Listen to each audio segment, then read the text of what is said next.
Recording 5, chapter 5. The last chapter. The last sip of my water, I think. I'll probably drink in the credits. I had to go to my PlayStation storage and delete some of my games. And uninstall them because these recordings are taking up too much space. But this is the last one. It's probably going to be the shortest one too.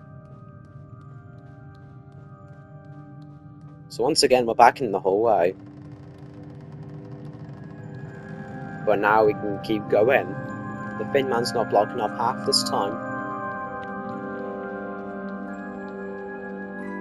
Now we are inside the signal tower.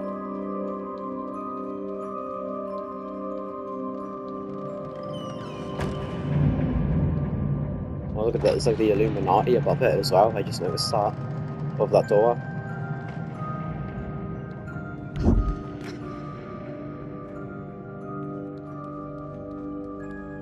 Look at this place. This place defies all laws of physics. Everything's floating. These staircases, they make no sense.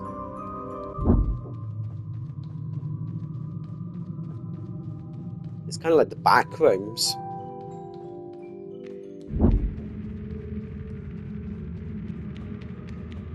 Like, look at that cabinet. It's stretched and warped.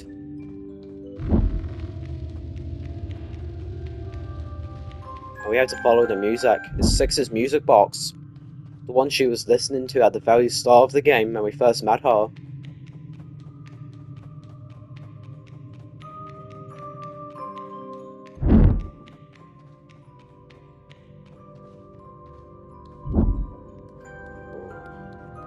We have to keep going up. This whole place is kind of like very similar to one piece of concept art from the original game, which I'll put on screen.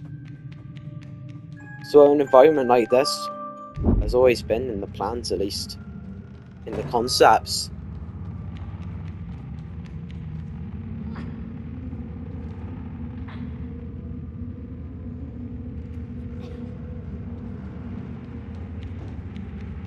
Wow. I'll keep going now.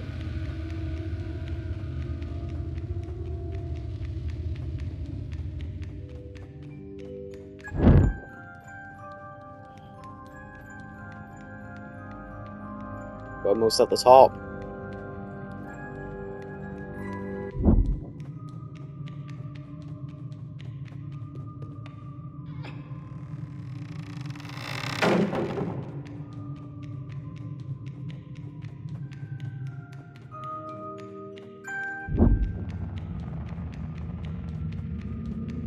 Oh, look at the wall behind me. You can see something bleeding out.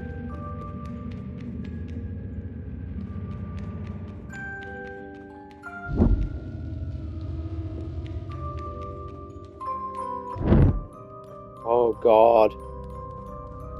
Right, we're at the top now, I think. Or at least, like, the top that we can access looks like it keeps going, but it's just rubble. Like, whatever's above us is just so beyond comprehension that it cannot be accessed, it cannot even be looked at. Now we go into this room. There's Six turned into a monster. Look at those fingers. Ugh.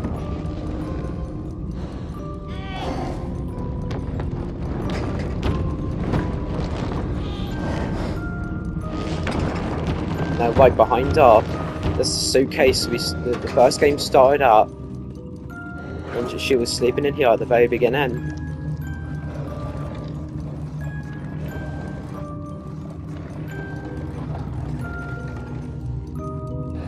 We don't really want to do it, but we have to.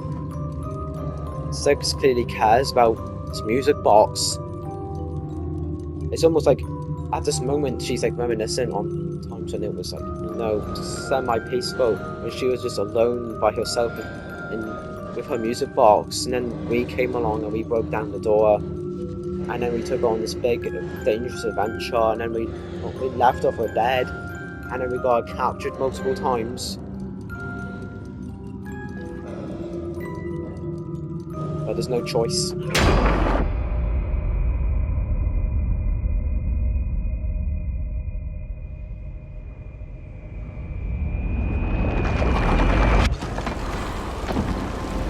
Holy shit. Look at the walls. Ugh. I love her design.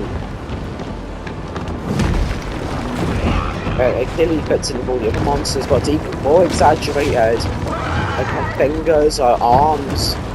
Oh, fuck. Oh, God. Oh, and I love her hair. Covers up her face, and you can't really see what it is. Oh.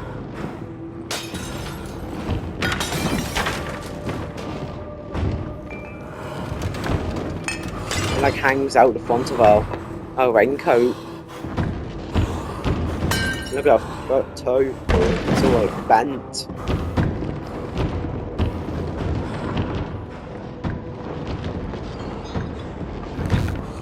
There's so much pink in this area too. It's like so different from everything else in the game.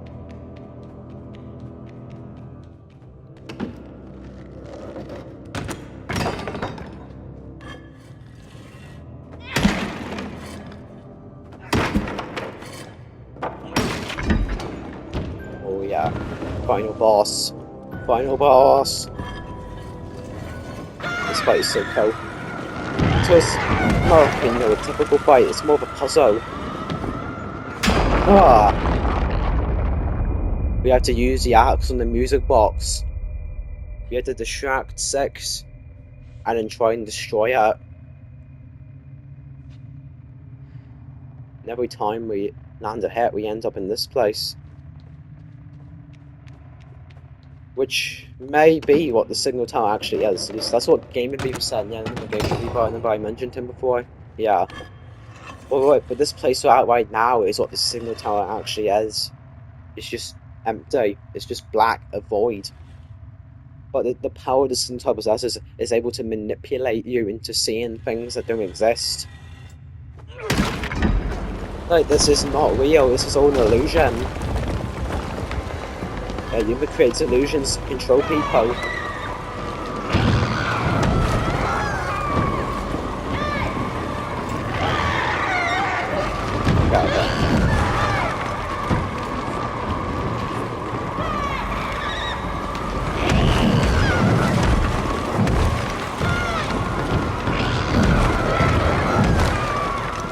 Oh my god. Ooh!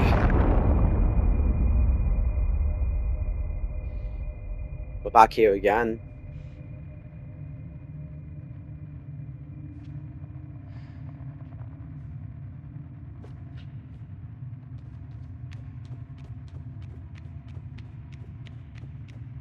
Yeah, and every time we end up here, we stay here for longer.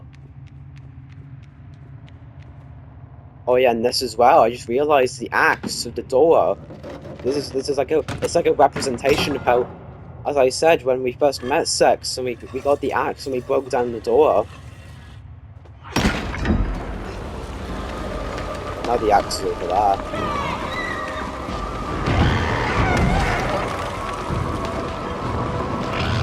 Oh my god.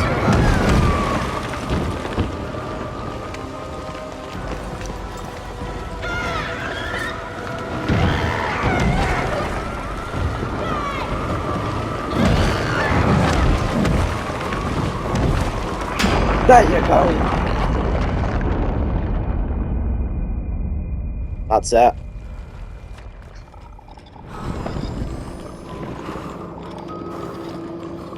Look at the walls are breathing. But 6 is still clinging to our music box.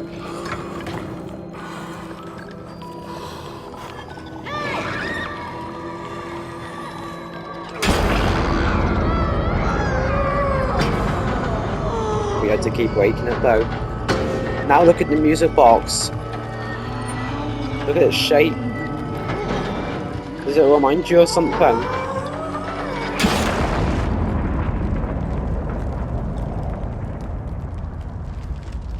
Saved 6.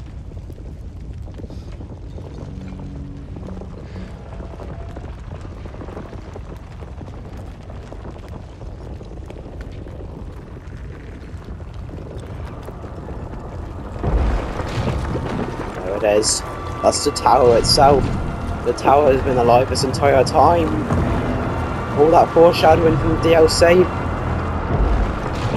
And earlier on the scope. This was all been building up to. Oh god.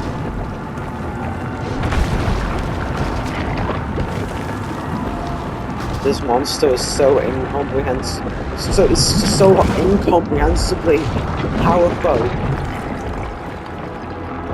What even is it? How is it even alive? How can it move? How can we escape it?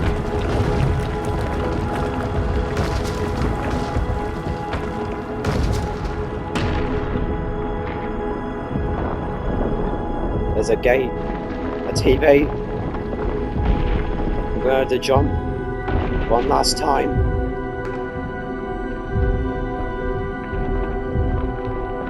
But 6 in mono. We're not friends anymore.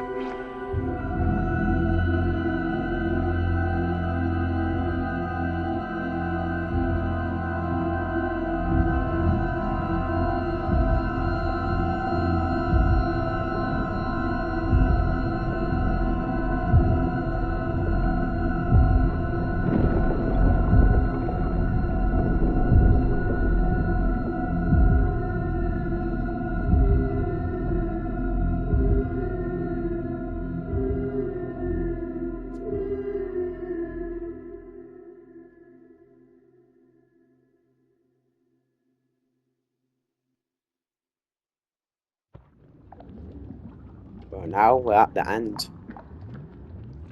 And that twist, when everyone sees that twist for the first time, is devastating.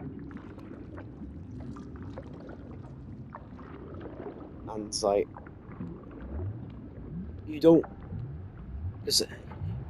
want to accept it because you love both of these characters. You want them to stay together, but then it throws you with that at the end. It hits you straight in the chin. When you watch it, everyone's reaction to that, all the YouTubers, is absolutely devastating. And now we're here. Once again, the void, but now it's just nothing but flesh. But now we're trapped in the illusion. And what's about to follow this is another twist. It's the biggest twist in the game, best twist in the game. The best scene in the entire game. One of the best scenes in the entire series. Best ending in the series. Easily.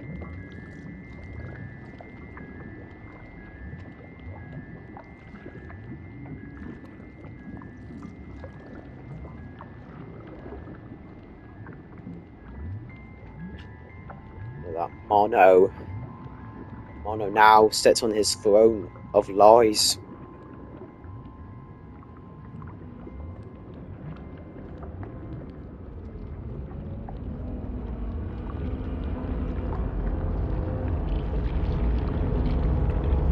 He's become another puppet of the signal tower.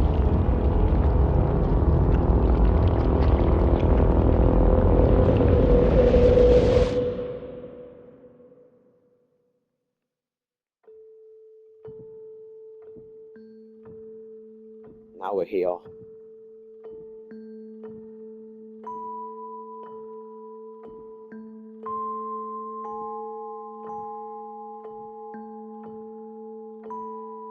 You have no clue what's going on. The music. Mono sits down. Then he gets bigger. He's been there for like years.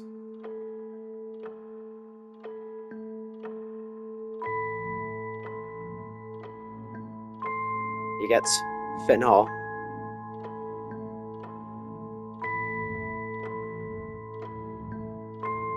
And the light is slowly changing colours. The music is slowly ramping up. Just like your brain right now.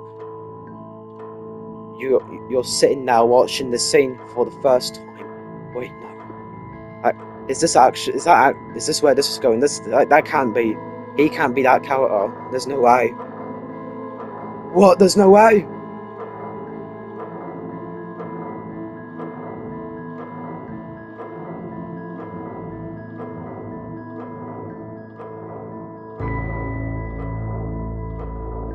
Mono is now a very thin man.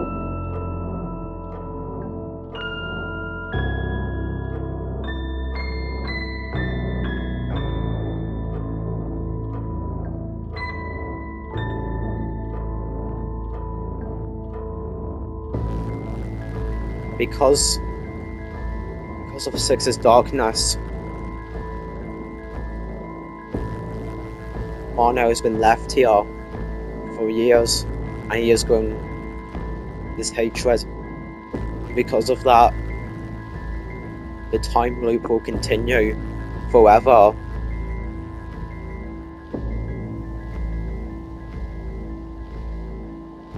We're back in the hallway again, this time panning away. Now the door is closed once again, and it's empty and quiet, waiting for young Mono to come back again and again and again.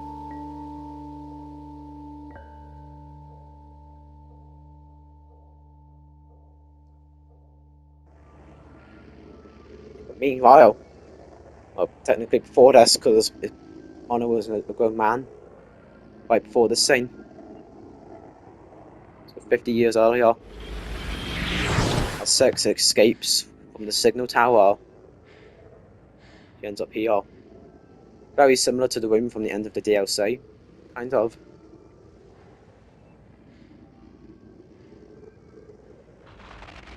There's Shadow Six.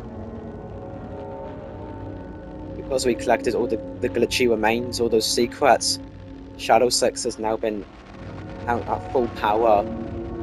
And because we Six dropped Mono, the Shadow Kids and Shadow Six are enraged, so they're gonna curse her. So she gets hungry for the first time. There's a picture of the Moor sits on the floor right next to her. That place has food.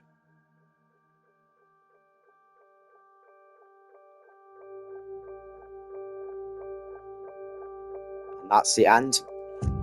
One of the best endings to anything I've ever seen! It throws two absolutely incredible plot twists at you back to back. Suddenly everything you just went through makes so much more sense.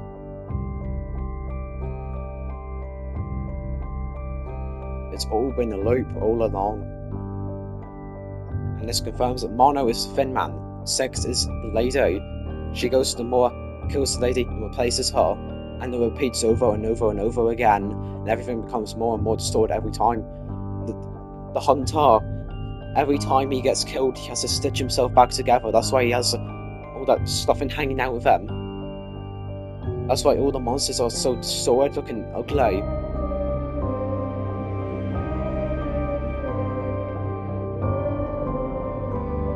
It happens over and over and over again.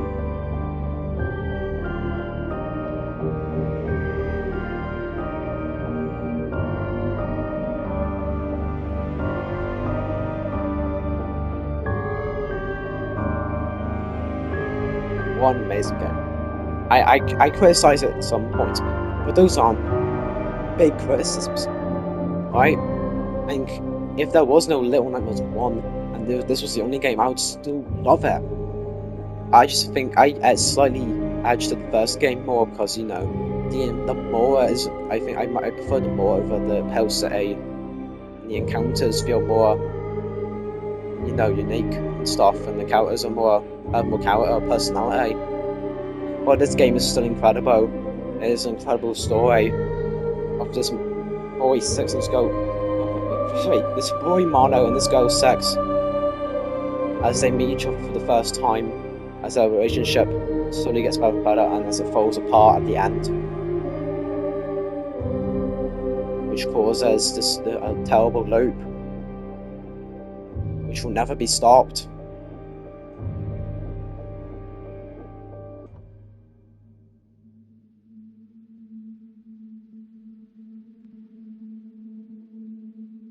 Wow. So that's it. Little Nightmares is done. This is going to be my final video. When I made the first two videos, I was actually planning to make a Little Nightmares 3 video, and it would be like the opposite of this video. It would just be me complaining the entire time, hating on the game. But now that the DLC is out, and I've heard that it's apparently better, and the Supermassive Games listen to the criticism, and it's actually kind of an improvement, I feel like that would be kind of pointless to do now. And I haven't played the DLC for Little Nightmares 3 because I don't care. What they did with the story in that game was atrocious. As I said, this is an amazing story, but then they turned it into some stupid dream. They made it all fake, made it all dreams, and it was all orchestrated by this dude called Otto, and he puts the kids to sleep, and they wake up in the nightmare world. Not actually in the nightmare world; it's all just a dream. And the real world, I forgot what the real world in that game's called. In that world. And then they made comic books which are in like the real world with real people. And it's all stupid. I don't give a fuck. That is not Little Nightmares. This is Little Nightmares, or I could just say this is Tarzio Studios Little Nightmares, and that is Supermassive Games Little Nightmares. I don't like it. I didn't like Little Nightmares 3. That game was super disappointing. I already knew it. I fully expected to be disappointed. It was even more disappointing than I thought it would be. But I know there is people that do like it, and if you do like it, if there is one person watch this video that does like Little Nightmares 3, you can like it. And that's good for you. Honestly, I'm kind of jealous of you because you get Little Nightmares games that you enjoy. I haven't got a Little Nightmares game I enjoy in 5 years since this game came out. But for me, Little Nightmares 3 just isn't my thing. I'm not gonna make a video about it because it's just unnecessary. But this game and the first game and the DLC are incredible. And I will love them forever. This game is so good. As I said, the story and the ending are a massive improvement over the first game. Right, it's not just worse in every way or slightly worse in every way. There was definitely stuff that was way better than the first game, but I just edged the first game slightly more. But it is definitely a very close second favorite game of all time, and it is honestly an amazing sequel. It shows you more of the world. It tells you more of the story, but not ruining the story of the first game. The monsters are incredible. The environments are amazing.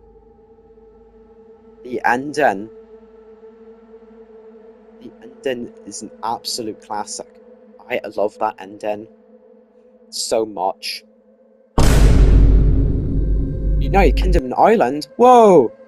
I live there! Whoa! Anyway. So that's the end of the Little Nightmares series, I think. Unless I play very Little Nightmares one day. But I probably won't, because it's a mobile game and it's not that interesting, to be honest, and it's been retconned, kind of, as I said. But that's it. Little Nightmares 2. Amazing game. May not, even if I don't like it as much as the first game, it's still absolutely incredible.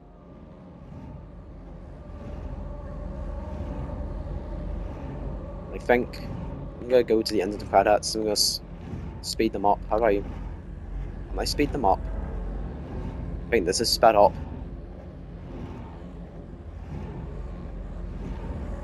Wow.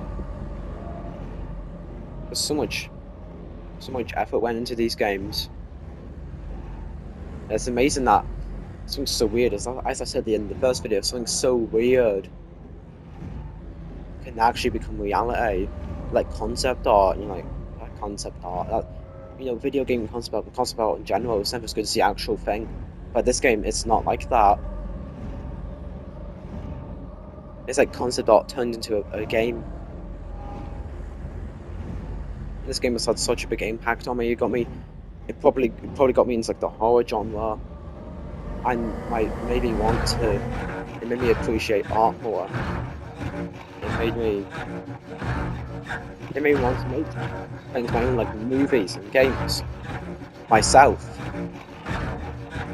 Like, it's not the first horror game I saw I played. I remember watching the Annoying Orange react to the FNAF 3 trailer. Yep, that happened.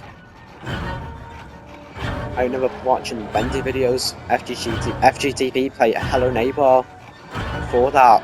But this game is easily the most important of them all. It's my favourite game ever made. I will love it forever.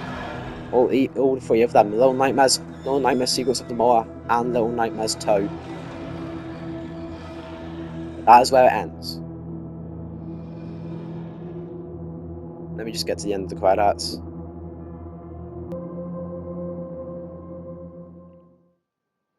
Well, there you go. So as I'm recording this video, my first video has gone 201 views. The Little Nightmares video. No one has watched past the first 3 minutes. There's been no comments except for one from my cousin, and that's it. The Secrets of the Moor video has only gone 20 views. No one cares, okay? At least for now. I hope for now. This video too will probably only get like 20 views, but maybe not. I don't want like a million subscribers. No, I do, but I don't really care. I just want. I mean, I've been so inspired by like Alpha Orchestra. I mentioned him before, but Alpha Orchestra and like this other guy, Fall Guys Moose, which is he only had like 1,000 subs, and he would live stream. And all of his live streams had like the same 25 people, including me. It felt like such a healthy community. And even if I don't get like 1 million subs, I just want that. I want people to like care. If you're watching this all the way, like comment on the video. I don't know. Like stick around. If you're here listening to me. But I want a community. It's like the same as Alpha Orchestra. He had such a crazy community. But both of them don't exist anymore. Fall Guys Moose, he stopped uploading randomly like over a year ago, and Alpha Orchestra, he's been gone for a long time. And his subreddit got shut down or archived. I want my own. Just not gonna lie, I don't have many friends in real life, okay? Well, I do, but I have some, but I don't really talk to them as much anymore. We're kind of drifting apart, I feel like. I have my cousin. He's cool. He might be watching this video. Hello. You watched the Jurassic World video. Hello. So, if you're not my cousin, and you're someone from somewhere else in the world, hello. Maybe stick around. I'd love to see you around, you know. I want the community. I want us to grow something like this game did with my brain, my view on everything, my view on art and everything. That's the end. If you not to watch the last 2 videos, but as we're recording this, but if you're in the future, if you watched all 3 of them, hope you enjoyed them. My next video will probably be something else. Probably a shorter video, maybe another video essay. Probably not about the other Jurassic World movies, because I want to talk about Jurassic World Rebirth, and I want to also talk about The Lost World and Jurassic Park 3. I also want to talk about Simon Head old Simon Head videos. That'll be a funny video. And I maybe also want to show off some of my old art and just talk about that and stuff. But that's the end of Little Nightmares. Except for one thing, but I won't cover it in the full bio. It's a little thing about, you know, thing about animals, you know, it's like kind of actually not animals, it's called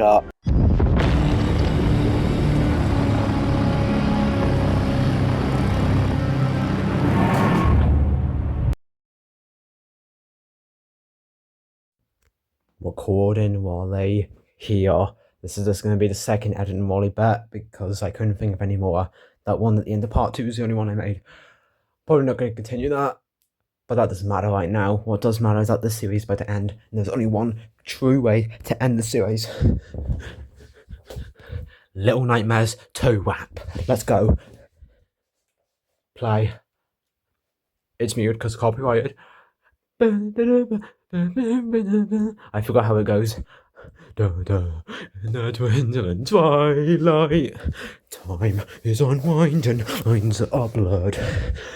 Under the guise of a child, into your nightmare I've been lured.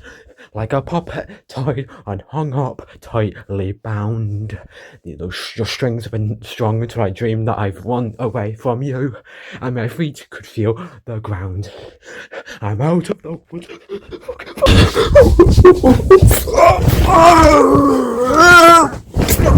Ah!